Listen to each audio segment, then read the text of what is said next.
Assalamualaikum warahmatullahi wabarakatuh. Alhamdulillah, bertemu kembali di mata pelajaran Sejarah Kebudayaan Islam Sholih dan Sholihah kelas 5 Granada MIT Nurul Iman 2. Tentunya teman-teman, walaupun hari sudah mulai siang, teman-teman masih tetap bersemangat kan untuk memulai pembelajaran pada hari ini. Kita akan belajar bersama Bu Tia ya.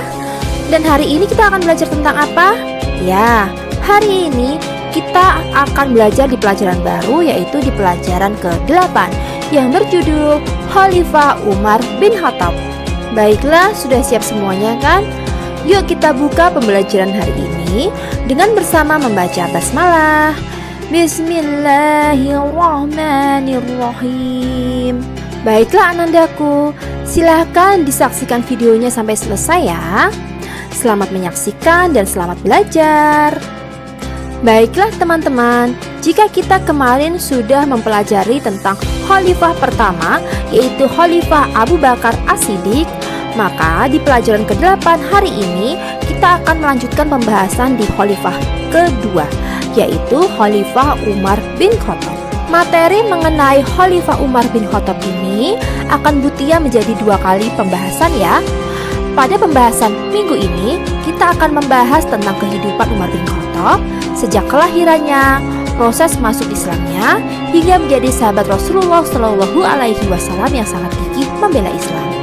Dan pada pembelajaran minggu depan, kita akan melanjutkan bagaimana tentang proses pengangkatan Umar menjadi khalifah, tentang perjuangannya, lalu keberhasilan perjuangannya ketika menjadi khalifah kedua, serta jasa-jasanya ketika menjabat sebagai khalifah sampai wafatnya Umar bin Khattab.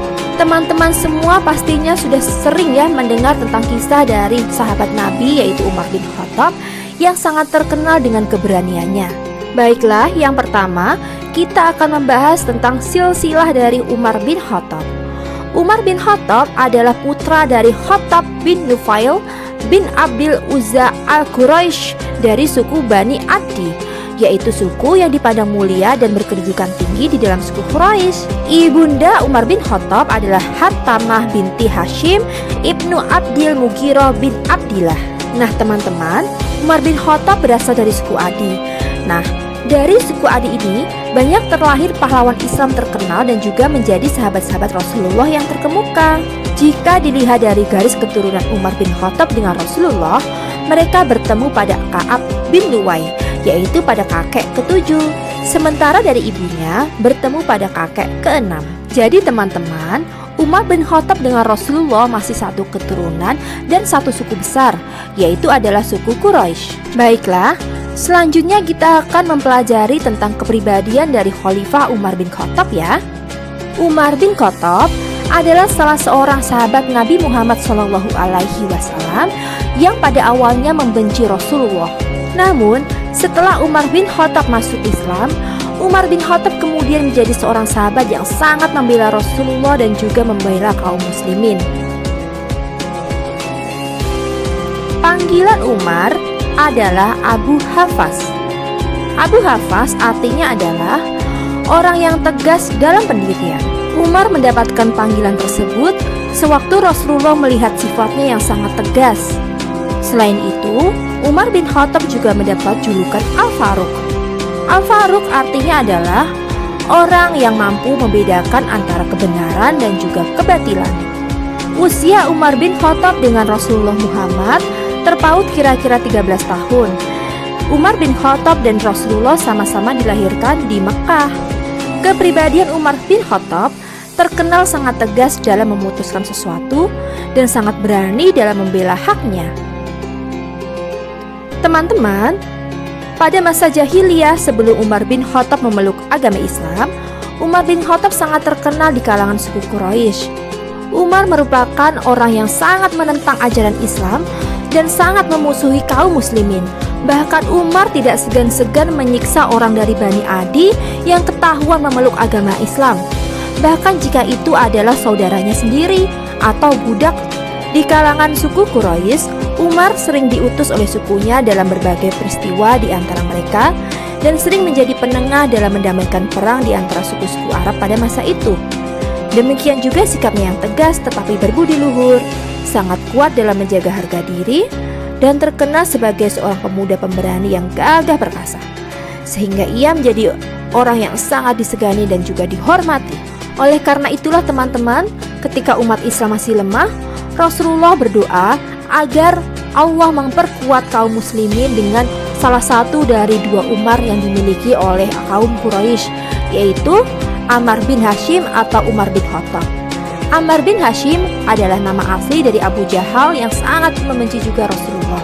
Sedangkan Umar bin Khattab adalah penentang agama Islam yang juga sangat keras dan membenci Rasulullah. Pada zaman jahiliyah, Umar pernah membunuh anak perempuannya sendiri dengan cara dikubur hidup-hidup karena merasa malu mempunyai anak perempuan. Pada zaman jahiliyah, seorang yang terhormat akan merasa malu dan terhina bila memiliki anak perempuan, teman-teman. Kebencian Umar bin Khattab terhadap Rasulullah bahkan sampai Umar mengancam ingin membunuh Rasulullah jika Rasulullah tidak menghentikan dakwahnya. Tetapi dakwah Rasulullah tidak dapat dihentikan dengan ancaman Umar tersebut. Bahkan Rasulullah semakin giat berdakwah dan pengikut Islam pun semakin banyak. Ini menyebabkan Umar bin Khattab semakin marah. Hingga suatu hari Allah menjawab doa Rasulullah, yaitu dengan memberikan hidayah kepada Umar bin Khattab. Suatu ketika Umar bin Khattab begitu marah terhadap Rasulullah yang tidak berhenti berdakwah meskipun telah diancam akan dibunuh. Hingga dengan pedang terhunus, Umar pun hendak mendatangi rumah Rasulullah. Di perjalanan, Umar bertemu dengan Nu'aim bin Abdillah yang mengatakan bahwa saudara perempuannya telah masuk Islam. Mendengar itu, Umar merasa sangat marah luar biasa. Umar pun kemudian menuju ke rumah saudaranya, yaitu Fatimah. Sesampainya di pekarangan rumah Fatimah, Umar sayup-sayup mendengar bacaan Al-Quran Fatimah. Saat tahu Umar datang, Fatimah dan suaminya menyembunyikan lembaran bacaan Al-Qurannya. Umar pun menanyakan suara bacaan yang dibaca Fatimah, namun baik Fatimah maupun suaminya tidak menjawab. Umar mencengkram Said, sang adik ipar. Fatimah bermaksud membela suaminya, namun mendapat pukulan dari Umar hingga berdarah. Umar menyesal telah memukul sang adik.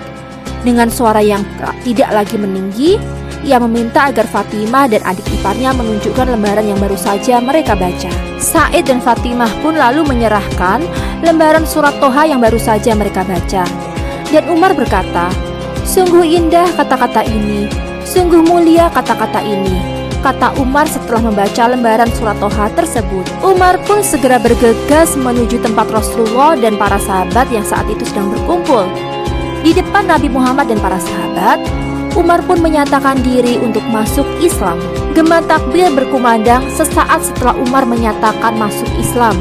Dan sejak itulah Umar bin Khattab menjadi salah satu sahabat terdekat Rasulullah. Masuk Islamnya Umar telah membawa perubahan besar bagi masyarakat muslim, karena umat Islam menjadi berani melaksanakan sholat secara terang-terangan. Mereka tidak lagi merasa takut dalam menghadapi orang-orang Quraisy. Umar pun selalu membela kaum muslimin yang dianiaya. Ia sering membela budak-budak yang dianiaya oleh majikannya karena ketahuan masuk Islam.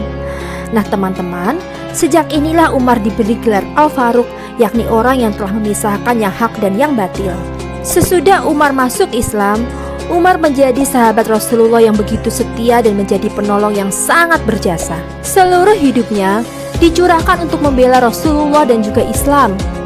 Umar bin Khattab adalah orang yang sangat keras terhadap orang kafir dan sering terlibat dalam perang membela agama Islam, seperti perang Badar, perang Uhud, perang Khandaq, Bai'atur Ridwan, pembebasan Mekah atau Fathu Mekah, dan lain sebagainya. Rasulullah pun telah menjadikan Umar bin Khattab sebagai sahabat yang senang diajak bermusyawarah, sehingga beliau pernah bersabda bahwa Umar bersamaku dan aku bersama Umar. Kebenaran akan bersama Umar sepeninggalku kelak dimanapun ia berada. Demikian juga di masa Khalifah Abu Bakar, teman-teman. Abu Bakar menjadikan Umar sebagai orang yang selalu diajak bermusyawarah dalam segala urusan pemerintahan maupun agama. Baiklah teman-teman, untuk hari ini materinya sampai di sini dulu ya. Dan nanti kita akan melanjutkan materi ini minggu depan. Sampai di sini pembelajaran kita hari ini, dan minggu depan akan bertemu kembali bersama Ibu Tia dan kita lanjutkan materinya. Untuk itu, mari kita tutup pembelajaran hari ini dengan bersama membaca hamdalah. Alhamdulillahirabbil alamin. Wassalamualaikum warahmatullahi wabarakatuh. Terus semangat belajar ya. Sampai berjumpa minggu depan.